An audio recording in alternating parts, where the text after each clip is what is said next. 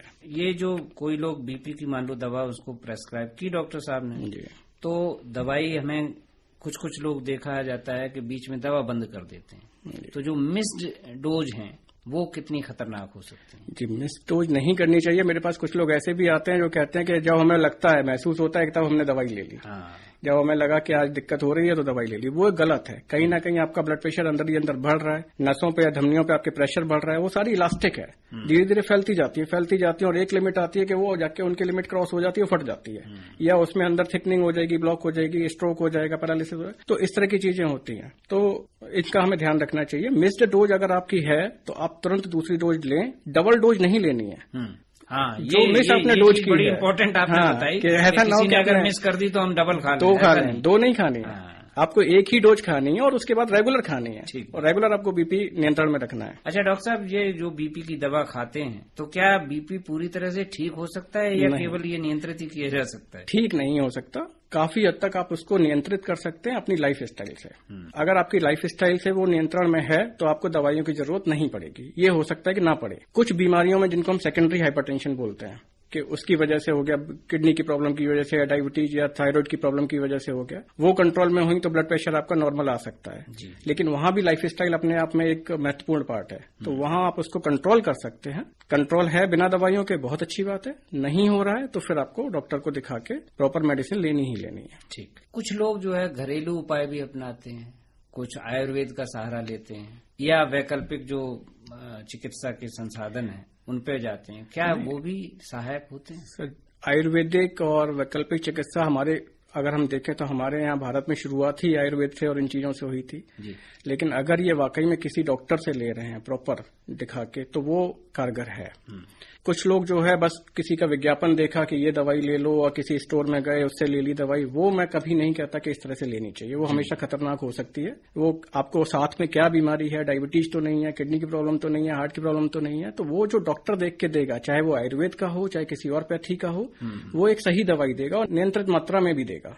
ठीक। अच्छा, ये जो हाइपरटेंशन डे जैसे दिवस हैं, ग्रामीण क्षेत्रों में हाई बीपी की जो जागरूकता की स्थिति है, उसमें आप ऐसे अभियानों को, ऐसे जागरूकता के कार्यक्रमों को कितना कारगर पाते हैं? बहुत महत्वपूर्ण है ये तो, क्योंकि यही एक जरिया है जिससे हम लोगों को जागरूक कर सकते हैं, जो लोगों को अवेयर कर सकता है कि हाँ, ब्लड प्रेशर की एक बीमारी होती है और इससे इतनी परेशानियां आगे जाके हो जाती हैं। अभी लोग ये समझते हैं कि जब बीमारी हो गई तब ब्लड प्रेशर है तब उसको इलाज करा ले। नहीं, ये तो हमें बहुत पहले से चेक करना है, बहुत पहले से उसको बीमारी में उसके शरीर में ब्लड दुष्प्रभाव होने से बह रहा है, तो उसके दुष्प्रभाव होने तक इंतजार नहीं करना है, आपको पहले से चेक करना है और दुष्प्रभाव होने से रोकना है पहले। तो अब उनको अवेयर करने का एक ये बहुत बड़ा जरिया है कि हम बार बार इनको कैंपेन करते रहें और इस तरह के कार्यक्रम करते रहें।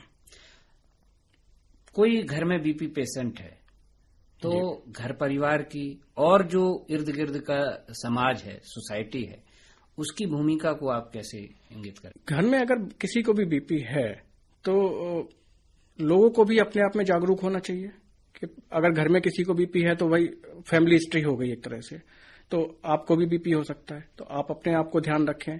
दूसरा, उनकी दिनचर्या में भी ध्यान रखें कि भाई इनको डाइट में हमें क्या देना है, क्या नहीं देना है। उनके साथ स्ट्रेस रिलीव करने के लिए हम क्या कर सकते हैं, उस पर हमें ध्यान देना है ना। तो एक्सरसाइज पे ध्यान देना है। कभी बुजुर्ग हैं तो घर में है, शाम को घुमाने ले गए, समय पे दवा देना है, शाम को जो एक्सरसाइज नहीं कर सकते उनको थोड़ा सपोर्ट देना लेके जा, और टाइम टू टाइम चेकअप करा देना। ठीक बात। जो आपने बात कही चेकअप करा लेना, ये शायद सबसे महत्वपूर्ण है कि आपको नियमित जांच भी करानी है, वो करानी रहेगी।